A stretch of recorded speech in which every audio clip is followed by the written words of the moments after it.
fresh off the G5 jet. I'm on my way to a brand new kit.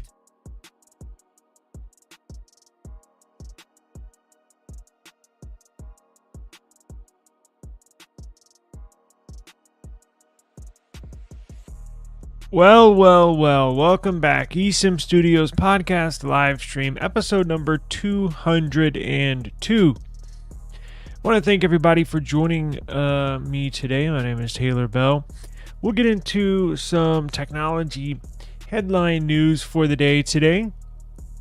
Got some cool CPU news. So if you're a nerd like I am and you're into phone horsepower, you're into some phone torque, we got lots of good news for you. If you're an Android fan, it finally looks like the tide is turning on Apple and on these stupid Bionic CPUs.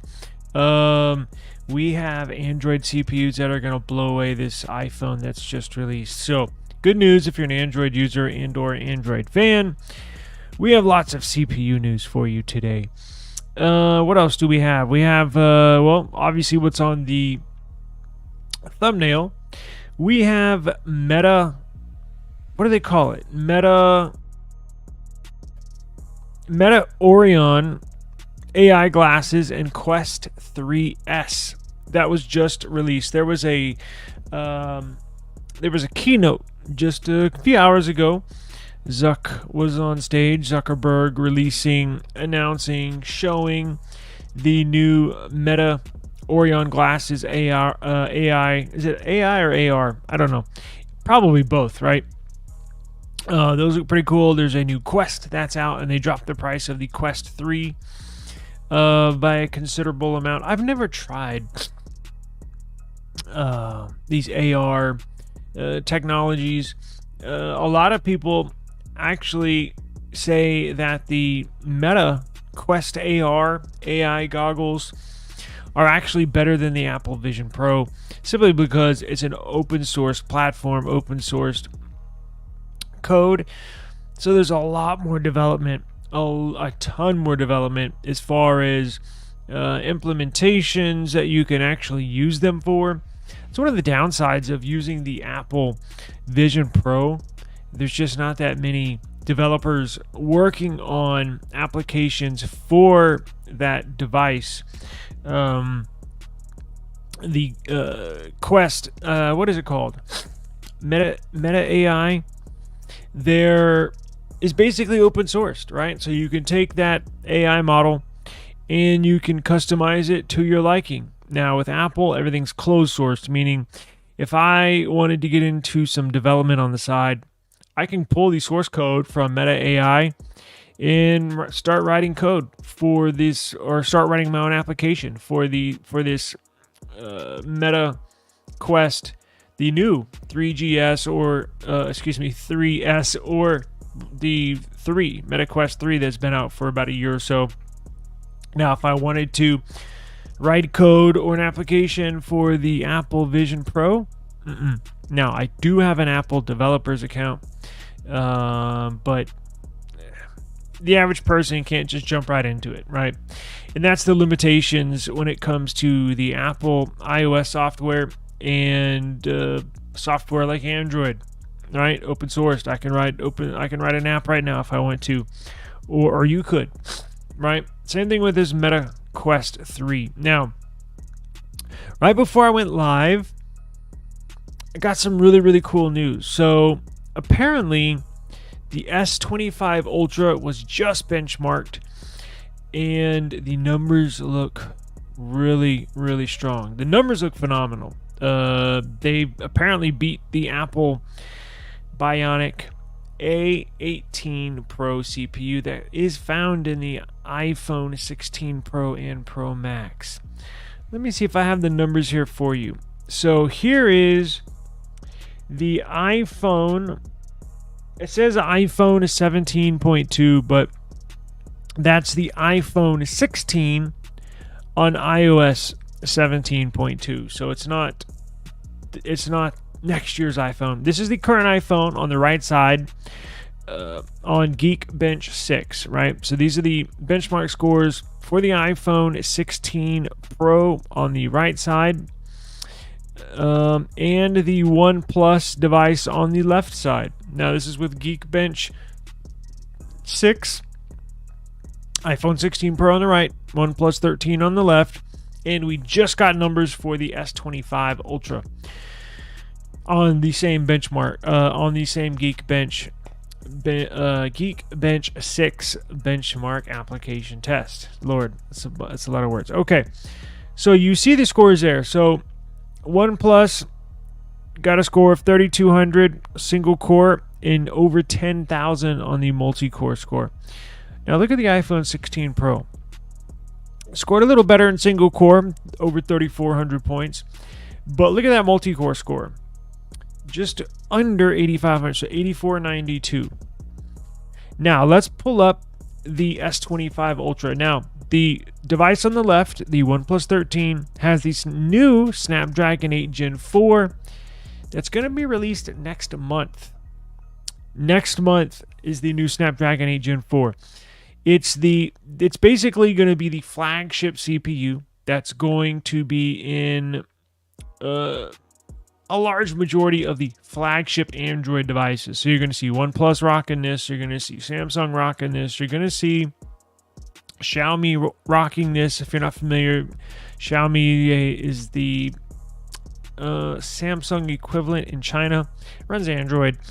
Now, not all of the flagship Android devices run Qualcomm Snapdragon CPUs, and we'll get into that news in just a second because we have some news on the Pixel 10 and Pixel 11 CPU. I know that's right, the Pixel 9 just came out, but we already have news on the CPU that's going to be powering this device in the future. So let's get into the S25 Ultra that has the new Snapdragon 8 Gen 4 that's going to be released next month, right? And so is the new OnePlus 13 going to be released next month. So for a large majority of the iPhone 16 series, its Android counterpart, the Android flagship CPU is going to be this new Snapdragon 8 Gen 4. Currently, the 8 Gen 3 is the CPU that's powering a majority of the Android flagship devices, but that's getting phased out. New one's getting unveiled next month.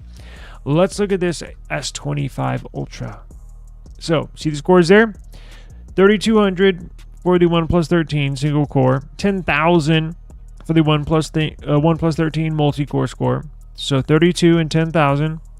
And then iPhone 16 Pro, 3,400, 8,400, right? 34, 84. Now, let's see the S25 Ultra. Whoa. So, the S25 Ultra, that is the unreleased device. We've seen many models of this S25 Ultra. We've seen what it looks like. It looks exactly like an S24 Plus, just bigger. And it will have an S Pen. I love that design. I think it's going to be a phenomenal design. They're going to round the corner. So if you're familiar with the S24 Ultra right now, it's typically regarded in most circles, tech circles, as the best Android phone, the flagship Android phone, the best of the best. Now, cameras, I thought they took a step back this year. Hopefully they take a step forward next year. Now, it will have the same camera sensors as the S24 Ultra. I'm talking about the S25 Ultra, but the design is going to look much nicer.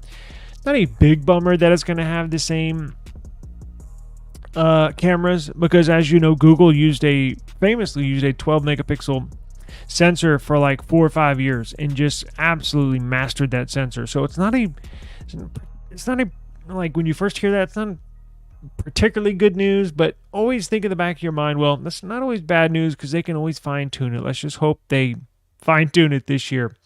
Anyways, getting back to the CPU, you see a single core score of just over 3,000, which is a little under the OnePlus 13 and the iPhone 16 Pro, and then scores a 9,700 on the multi-core score. Now, that's less than the OnePlus 13, but that's more than the iPhone 16 Pro and Pro Max. So let's see real quick. Let's go back to the other numbers. So 3,000 for the S25 Ultra, and then you get 3,200 for the OnePlus 13 and 3,400 for the iPhone 16 Pro. So the iPhone 16 Pro, when only one core is running, has a stronger one core when only one is running. Remember, these got I think these are all 8 cores. But when they're all running together, I think of it like a car, like a V8 engine, right? So the car is the phone, the engine is the CPU. So when you only got one cylinder running in a car, kind of shows you how much power per cylinder it can crank out. But I always like to look at multi-core. That means when you're running that V8 engine at like 7,000 RPM and it's really revving up, that's when you know how much power you got. Because how many times are you just running off of one core? Now, I know you are when your phone is just sitting here next to you, it's on one core, typically an efficiency core, but you get the idea. When you're up and running, when you're doing all sorts of stuff on your phone, that's when everything gets involved and gets running. So I look at the multi-core. That means all 8 cores are cranking out power. So both the OnePlus 13 and iPhone 16 Pro beat the new S25 Ultra in early benchmark scores. But in multi-core score, the S25 Ultra beats the iPhone 16 Pro and comes up short versus the OnePlus 13. This OnePlus 13 looks to be a badass device.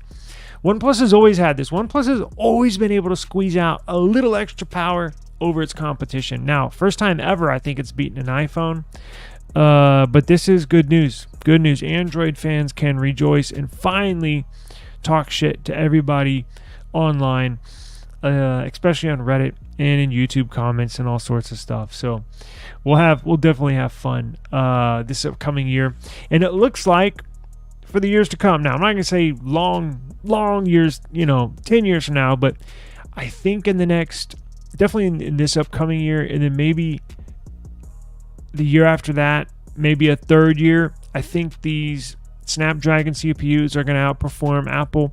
I don't know long term, but short term, it looks like the next couple years we'll have some bragging rights when it comes to Snapdragon CPUs versus the Apple versus their counterpart, the Apple A18 Bionic series. Now, getting into Pixel users, I did not forget about you. Good news when it comes to CPU news and Pixel. Now, I know that's not really been, you haven't really heard those words in the past. Normally, when we're talking about Pixel and CPUs, we're talking about a wah, wah, wah. What a bummer. And disappointment. Now, it's kind of like a catch-22 because it doesn't really run off of just sheer power and raw power like the OnePlus 13 or the S25 Ultra. They've really fine-tuned it. I'm going to compare it to a car. It's like a BMW with their flat 6, right? Or a Porsche with their flat 6. BMW's got a V6, but, inline 6. Anyways, it's not going to beat you. It's not going to wow you on pure specs, on paper, right? But when you include how it runs, right? Nothing drives like a BMW, right? The CPU is not going to wow you on specs with this Pixel, but when you put it in there and they got everything working together, I can't tell. Now, again, I don't game. I don't play any games at all on my phone, so I wouldn't know about that, frame rates and all this crap. I'm just talking about daily usage. Have I experienced any stutters? Have I experienced any lag? Have I experienced any issues whatsoever? No. In fact, it's one of the just day-to-day activities, going from this app to that app, going from this app to home to recents. It's one of the, and then swiping down for, to your notification, selecting a notification, app pops up. It's one of the faster phones I have. So that's never really been an issue, but now it looks like Google's really going to turn up the heat and get in this CPU race, because I have good news. We now have insider news in regards to the upcoming Pixel CPU, Pixel 10, even Pixel 11. I know it's hard to believe. So I know I have some new viewers on here. So if you're not familiar with Pixel and their CPU, so Google used to use Snapdragon for their CPUs and their Pixel. And they wanted to go the Apple route, right? But they couldn't just cut off Qualcomm and go straight to manufacturing their own CPU. There had to be some buffer zone, right? So there had to be some time. These things take years to develop.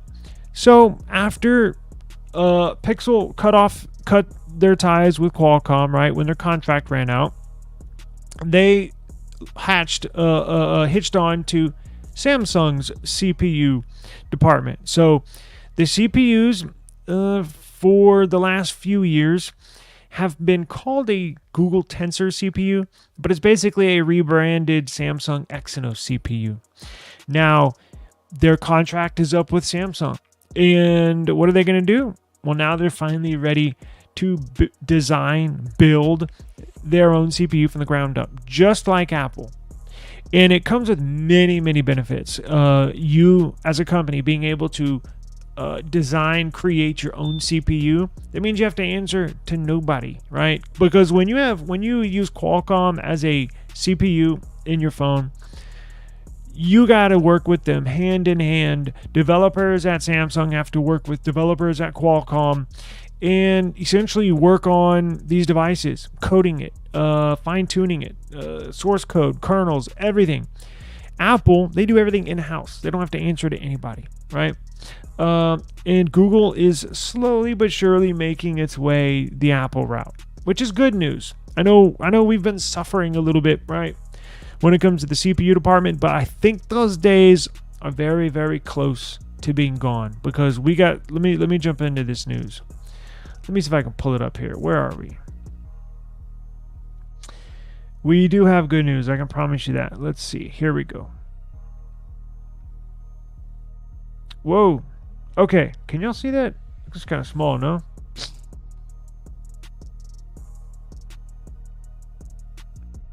So, here's the news. Lord have mercy. So, check this report out. Here's a report. This is music to my ears and to every Pixel lover's ears. So, here's a new report. TSMC. Now, TSMC is a CPU manufacturer. All they do is manufacture chips, CPUs, processors.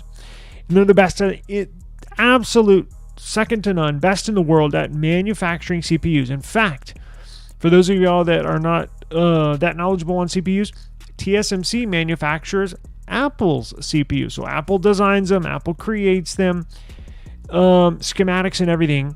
And they just send the schematics and design to TSMC. TSMC essentially brings them to life, manufactures them, and Google is going to do the same thing. So remember, at this moment, Samsung manufactures the Tensor CPU. This is the last year for the last year for the Exynos, starting with the Pixel 10. Next year, Google's on their own. Google's using a TSMC. Their world-renowned manufacturing process is second to none. You're going to see a dramatic performance boost in the Pixel 10. Dramatic. Google is building the Tensor G6 based on the 2 nanometer platform. This is a very, very small platform, but it will be very powerful and very efficient. Very powerful and very efficient. So that's the G6. Currently, we're on the Tensor G4, right, which is Samsung. And next year's Pixel 10, the G5, is going to be TSMC. So we're talking about the Pixel 11 in 2 years. So this upcoming G5 is going to use the 3 nanometer, and then the Pixel 11 G6 going to use the 2 nanometer. Let's see.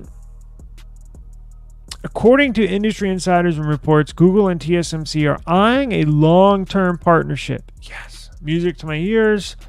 That would have the Taiwanese-based company produce the upcoming Tensor G5 in the Pixel 10 and the Tensor G6 in the Pixel 11 for 2026.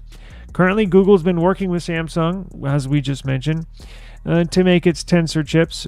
with the current Tensor G4 built on Samsung's 4 nanometer process. News of Google switching to TSMC isn't exactly new. We've been reporting this for a long time, right? What is new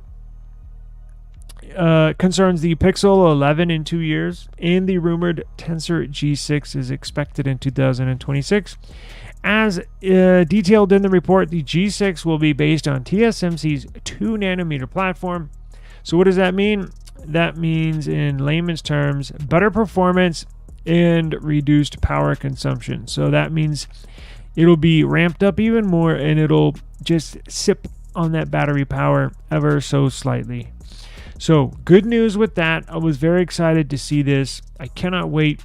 I absolutely cannot wait. Now, speaking of designs, I know everybody's kind of bummed out about, not everybody, but I've seen a lot of chatter online about the iPhone series, how they basically kept it looking the same for 6 years, right? And I think next year you'll see them kind of tied in between going, they're going to be a fork in the road. So one of their models is going to be drastically different, while some of their models are going to look exactly the same as they do now. But down the road in the future, you're going to see them get away from what they look like right now and move towards a new design language. So they'll be, next year, even if they have another model or two that looks like this year's model, that'll be 7 years of them putting out basically the same looking phone. Getting back to Pixel, there's been a lot of, I'm not going to upgrade, I'm just buying the same phone 3 times in a row. I think let's hang on. Samsung, getting back to the S25 Ultra, they're going to slightly modify. So their S25 Ultra, their flagship device, is going to look a little different. It won't look it'll look more different than Apple, right? It has changed on theirs. The S25 Ultra is going to have rounded corners. The S25 Ultra is going to have squircle camera sensors, which is half circle, half square. Now they're just all circle. So it's going to be a slight upgrade. It will look different. It will feel different. It's going to be taller. It's going to be thinner. And it's going to have rounded corners, right? But it essentially kind of look the same.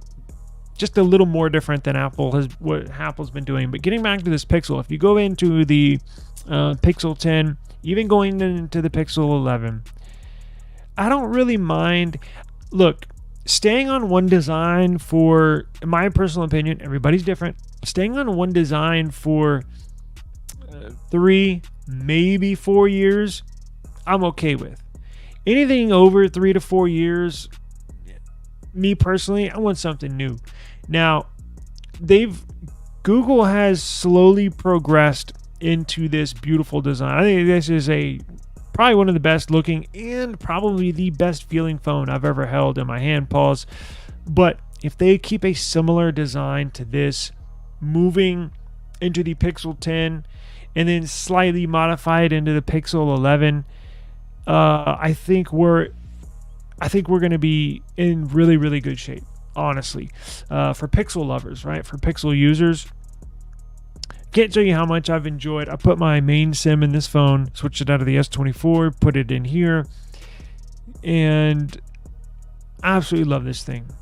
Just cameras are insane. I'm going to do more testing. Cameras are insane. So I think Google right now is trending upwards when it comes to their Pixel lineup. I think they're in very good shape. I think they're going to sell more and more phones every year. Now, let's see here. I know I'm not really teasing my my thumbnail here, but speaking of Samsung, so the prices just got leaked, and we'll get into the S24 FE and see how much that is. The prices just got leaked for the Samsung Galaxy Tab S10, which is a new refreshed update, same design, right, as last generation, but the prices did get leaked, right? Let's see how much they are. So there's no base model, so I'll only do an S10, Tab S10 Plus and Tab S10 Ultra. It says that the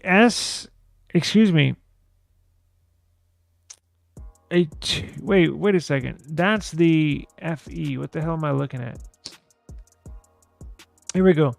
So the Tab S10 Plus starts at $1,000, and that'll get you 12 gigs of RAM, 256 gigs of storage, going up all the way to $1,200 for 12 gigs of RAM and 512 gigs of storage. And then the ginormous Tab S10 Ultra base model is going to cost $1,200.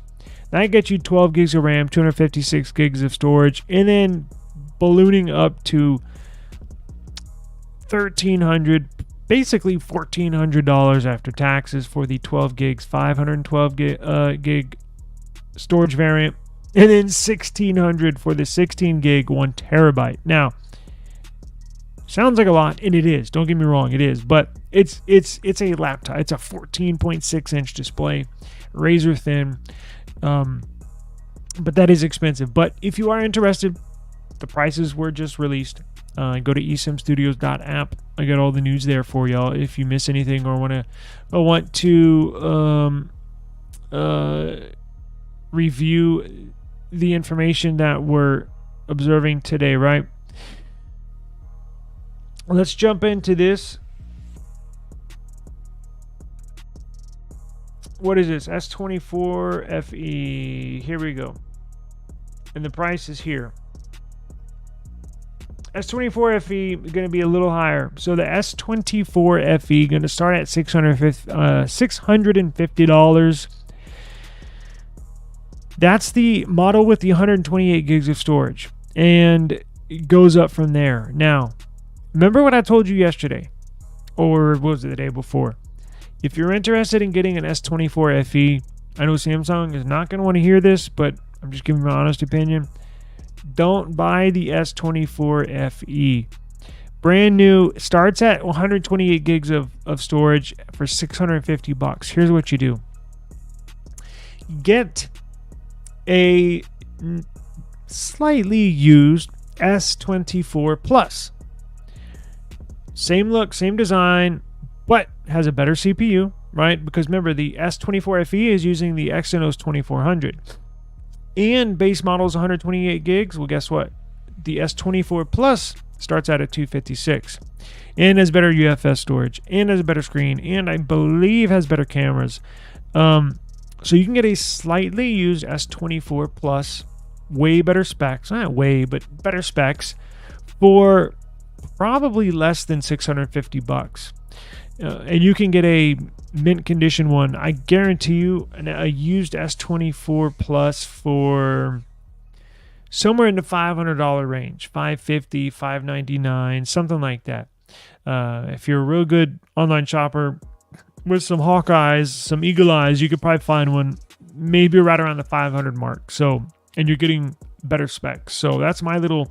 I don't know why they released the FE model for these phones. Does not make sense to me. I'm a fan of their other FE products. As you can tell, I got FE earbuds and all that good stuff. But their phones doesn't really make sense to me. Same thing with the tablets. They make S9 FE.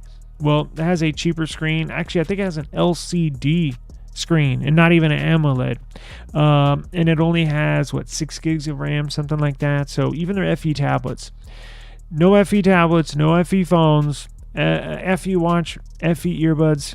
I think you're good to go. But that's my little advice, right? What else we got? Nothing OS 3.0 released. Now, I have not got it yet for the 2A, but it looks to be pretty interesting here. So, let's see. Let's jump in real quick. Okay, so here it is. Nothing OS 3.0 is coming to devices in October. But here's a little sneak peek of what you can expect.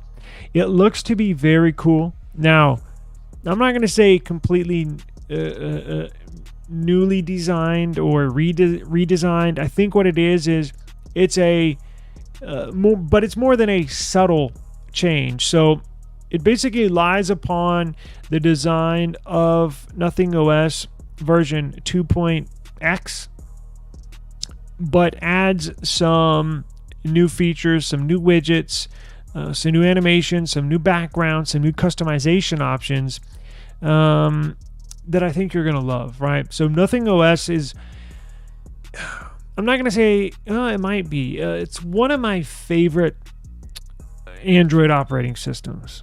If I had to rank them, I like Pixel for its simplicity. I like Samsung for the opposite, for its complexity, right? You can have so many customization options, but I like Nothing OS because there's nothing like it. No pun intended. You can make it look like a Pixel, or you can make it look like Mr. Roboto, right? Or you can do a mixture of the two. That's what I like about it. And they're very clever with everything they implement in there. In fact, it's one of the few Android phones that will actually officially pair to the Apple AirPods and actually use some of the features on the AirPods that are only exclusive to iPhone. In fact, I don't know of any other official Android. I'm not talking about custom ROMs or custom builds or custom software. I'm talking about official software. I think it's one of the only Android devices out there that officially, it's in the phone, it's in the settings, that officially supports AirPods. So little stuff like that I think is just really cool. I love their widgets. I love their glyphs. It's not a gimmick for me. I use them all the time. I will always have a Nothing phone in my pocket. That's for sure. Now, I do not know. Let's get into what we can expect. I do not know or have any news on the Nothing Phone 3. I'm assuming it's probably still a couple months away from leaks and rumors, but I cannot wait to see what they have in store for us. So, in Nothing OS 3.0, they're gonna add a refreshed quote unquote dot engine that adds new dot based animations and elements like the device's fingerprint reader. Quick settings, and the quick settings screen also has been redesigned to give full icon customization, including changing their sizes as well as auto brightness. Setting that has been added to the quick settings brightness slider. Little enhancements, right? Finally, the app drawer. That's been an infusion of artificial intelligence. This means it automatically sorts apps into categories to help you locate them quickly, and it can also suggest apps that you might want to use next based on what it learns from your behavior. Alternatively, you can also manually pin apps to the app drawer if you want to find them more easily and regularly when you come back to use them. According to 9to5 Google, Nothing OS 3.0 is almost certainly based on Android 15, which is set to be released on all the best Android phones this October. That lines up with Nothing OS 3.0 beta launch date, which is pegged for the same month. Nothing 3.0 full rollout is expected to arrive around December. So keep your eyes peeled for further updates as we get closer to the general release date. If they have a beta that's available, I will be installing it and using it. I actually just checked right before we went live, and there's nothing available at the moment. But I am thoroughly enjoying my Nothing Phone 2A. It is the best phone, minus the CMF Phone 1, which is technically the best phone you can buy for your money. It's the specs and the device is insane for only $200. But if you're looking to buy the best phone at the cheapest price, my advice is to go one step higher, spend that extra $100 and get the 2A, Nothing Phone 2A. Nothing beats this for the price, in my opinion. So, just beautiful looking phone, and I love to use it every day. It's a great second phone. If you need a second phone or you want to give Android a try, get you a Nothing Phone 2A and thank me later. All right. That will do it for the day. I thank everybody for joining me. I really, really, really appreciate it. I know I didn't get too much into the Meta stuff, which shame on me. I probably should have changed my thumbnail, but in my opinion, I'd rather delve into some Samsung Pixel, nothing iPhone talk. But I'm going to do some research on this Meta Quest 3S and the Meta Orion AR glasses. I'm going to do a little more homework and we'll possibly discuss it tomorrow. Just got I made the thumbnail a little earlier in the day and actually got bombarded with some cool benchmark news from the S25 Ultra, and then we got some good nothing news, and Pixel news came up late in the day. Earlier in the day, I had no idea what I was going to talk about. Thank God I waited a little longer, and we got some really good news. So really appreciate everybody for stopping by. Thank you very much. Lots of anger in the forums about MediaTek chips. I don't get it. I think people hate the change. I'm excited. I think these people are insane. I think what it is not many Americans have used a MediaTek chip. I think that's what it is. It's like the fear of the unknown. I welcome it. Honestly, if people look at the specs, if they look at not just the specs, but how they build it, TSMC manufactured it, so it's going to be powerful. People are going to be, look, that chatter, that talk online is it's going to cease to exist once these tablets get launched, people start using them and realize, I mean, look, time will tell, obviously, but in my opinion, I think these are going to be really, really good CPUs. I cannot wait to get my hands on this new MediaTek chip and the new 8 Gen 4 from Snapdragon. So I think a lot of that chatter will quiet down once people get a hold of these in their hands. And I wish Samsung would make the switch. You know how they do some Exynos in parts of the world and then Snapdragon in the US. If they're going to split their phones with CPUs, I wish they would drop their Exynos and put in MediaTek. Seriously. And they might just do that. I mean, we don't know, but I'm excited. I cannot wait. So I'm very excited for these to get going.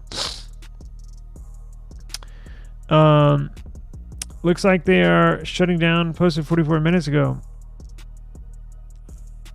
Huh. On iMore. Really? No kidding. I'll have to check that out. What's going on, brother?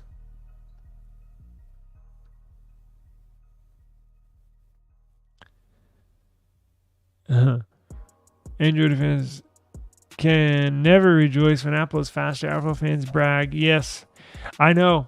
I think, like as I mentioned earlier, it's looking good for Android users out here for the next few years. Again, I don't know what 5 years from now or 10 years from now is going to hold, but it looks like over these next 2, maybe 3 years, it looks like Android's going to have a couple of, not just one, a couple of CPU even MediaTek might get in the mix. And actually we did review the leaked benchmark scores from that MediaTek, what was it? Was it 9400?